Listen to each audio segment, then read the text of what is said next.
जय हिंद एवरीवन, स्वागत है आपका वी नेशन ट्रिपल वन के एक नए एपिसोड में। जहां आज के इस वीडियो में हम बात करने वाले हैं अमेरिका के MQ-28 घोस्ट बैट के बारे में।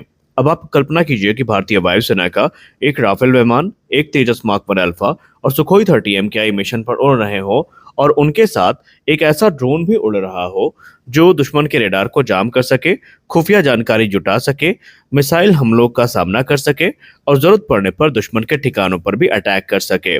और सबसे खास बात यह है कि दुश्मन को इसकी भनक ही ना लगे। जी हाँ, हम बात करने वाले हैं ऑस्ट्रेलिया के अत्याधुनिक MQ-28 ghost bat loyal wingman drone की, जिसे लेकर दावा किया जा रहा है कि बोइंग भारत को टेक्नोलॉजी ट्रांसफर के साथ, लोकल मैन्युफैक्चरिंग के ऑफर के साथ ये सब कुछ पेश कर रही है। तो क्या ये ड्रोन भारतीय वायुसेना की भविष्य की जरूरतों को पूरा कर सकता है? और क्या DRDO के घातक और हिंदुस्तान एरोनॉटिक्स लिमिटेड के कैट्स वॉरियर का ये एक विकल्प बन सकता है? अगर ये सौदा होता है तो भारत को क्या फायदा मिलेगा, आइए विस्तार से समझते हैं। पहले समझते हैं MQ-28 घोस्ट बैट आखिरकार है क्या। घोस्ट बैट को बोइंग ऑस्ट्रेलिया ने विकसित किया है और इसे कोलैबोरेटिव कॉम्बैट एयरक्राफ्ट यानी CCA की श्रेणी में रखा गया है।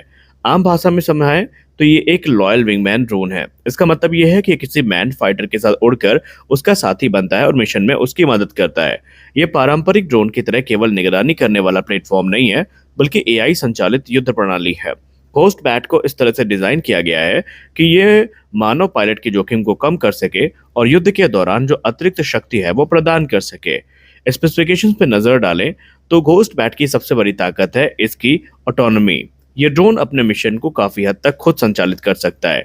इसके मुख्य मिशन है intelligence gathering, surveillance, reconnaissance, electronic warfare, decoy operation, air to air support और प्रिसीजन स्ट्राइक मिशन। यानी दुश्मन के रेडार को भ्रमित कर सकता है, खुफिया जानकारी जुटा सकता है और आवश्यकता पड़ने पर हथियारों का उपयोग भी कर सकता है।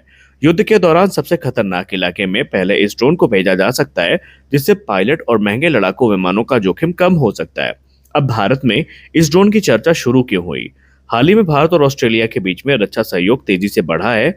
दोनों देश इंडो पैसिफिक क्षेत्र में सामरिक साझेदारी को मजबूत कर रहे हैं। इसी दौरान एक तस्वीर सामने आई जिसमें भारतीय वायुसेना के वरिष्ठ अधिकारी और ऑस्ट्रेलियाई वायुसेना के अधिकारी MQ-28 घोस्ट बैट के साथ सामने दिखाई पड़े। हालांकि किसी आधिकारिक बयान में MQ-28 खरीद का जिक्र नहीं किया गया, लेकिन रक्षा विशेषज्ञों का यह मानना है कि यह संकेत हो सकता है कि भारत भविष्य की सहयोगी परियोजनाओं का मूल्यांकन कर रहा है और इसके बाद से घोस्ट बैट को लेकर चर्चाएं तेज हुई। अब आते हैं सबसे महत्वपूर्ण हिस्से में। रिपोर्ट्स के अनुसार बोइंग भारत को केवल ड्रोन बेचने की बात नहीं कर रहा, बल्कि टेक्नोलॉजी ट्रांसफर और लोकल मैन्युफैक्चरिंग का प्रस्ताव भी दे सकता है। यदि ऐसा होता है तो इसका मतलब होगा कि भारत में इसका उत्पादन हो सकता है, भारतीय उद्योगों की भागीदारी सुनिश्चित होगी और भारत की आवश्यकताओं के अनुसार सिस्टम को कस्टमाइज किया जा सकेगा और भविष्य में रखरखाव और अपग्रेड की लागत कम हो जाएगी। ये बिल्कुल वैसा मॉडल हो सकता है जैसा भारत रक्षा क्षेत्र में आत्मनिर्भरता के लिए अपनाना चाहता है। अब आपके मन में ये प्रश्न आ रहा होगा कि भारत में किन विमानों के साथ घोस्ट बैट काम कर सकता है। देखिए, अगर भविष्य में भारत को ये मिलता है और भारत इस प्लेटफॉर्म को अपनाता है तो इसे तेजस मार्क 1 अल्फा के साथ हम देख सकते हैं, राफेल के साथ देख सकते हैं, इसके अलावा Su-30 MKI के साथ देख सकते हैं और AMCA के साथ भी हम ये देख सकते हैं। और इसको डिफेंस एक्सपर्ट्स काफी क्रिटिकल मानते हैं, क्योंकि आज के आधुनिक युद्ध में चीजें तेजी से बदल रही हैं। चीन बड़ी संख्या में AI आधारित ड्रोन और कोलैबोरेटिव कॉम्बैट एयरक्राफ्ट विकसित कर रहा है, वहीं पाकिस्तान भी तुर्की और चीन के साथ मिलकर आधुनिक ड्रोन क्षमताओं को बढ़ा रहा है। ऐसे में भारतीय वायुसेना के लिए केवल लड़ाकू विमान खरीदना पर्याप्त नहीं होगा। भविष्य की लड़ाई में मानव और मशीन का संयुक्त संचालन सबसे महत्वपूर्ण है और यही कारण है कि लॉयल विंगमैन और AI संचालित कॉम्बैट ड्रोन तकनीक दुनिया भर की वायुसेनाओं में तेजी से अडॉप्ट की जा रही है। अब भारत के पास ऐसा नहीं है कि भारत खाली बैठा है। भारत के पास खुद के काफी एम्बिशियस प्रोग्राम है, जिसमें घातक यूकैब हो गया, कैट्स वॉरियर जैसे प्रोग्राम हो गए। तो आखिरकार अगर ये है तो MQ-28 की जरूरत ही क्यों है? इसका उत्तर है समय। देखिए, DRDO घातक की बात करें तो निसंदेह ये बहुत ही एम्बिशियस प्रोजेक्ट है और एक स्टेल्थ यूकैब भी है, लेकिन इसके ऑपरेशनल होने में अभी कई साल लग सकते हैं। वहीं कैट्स वॉरियर की बात करें तो ये एक लॉयल विंगमैन अवधारणा पर आधारित भारतीय परियोजना है, लेकिन ये भी अभी अपने विकास के चरण में है।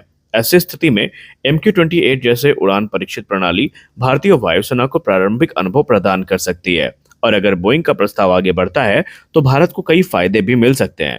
पहला फायदा होगा मैन एंड मैन टीमिंग का, दूसरा फायदा होगा AI आधारित युद्ध संचालन की समझ का और तीसरा फायदा होगा उन्नत सेंसर और नेटवर्क युद्ध क्षमता का। और चौथा फायदा स्थानीय उत्पादन के माध्यम से तकनीकी ज्ञान को प्राप्त करने का। तो ये सारे पॉजिटिव्स हैं। तो क्या ये सौदा वास्तव में होगा? फिलहाल भारत, ऑस्ट्रेलिया या बोइंग की तरफ से किसी की तरफ से आधिकारिक प्रक्रिया, खरीद प्रक्रिया की घोषणा नहीं हुई। इतना हुआ है कि इंटरेस्ट के व्यक्त किए जाने की बात सामने आई है। बाकी देखते हैं आगे क्या होता है। आपको क्या लगता है, भारत को इस ड्रोन पर जाना चाहिए या नहीं? अपनी राय आप जरूर दें। मिलते हैं अगले वीडियो में, तब तक के लिए जय हिंद।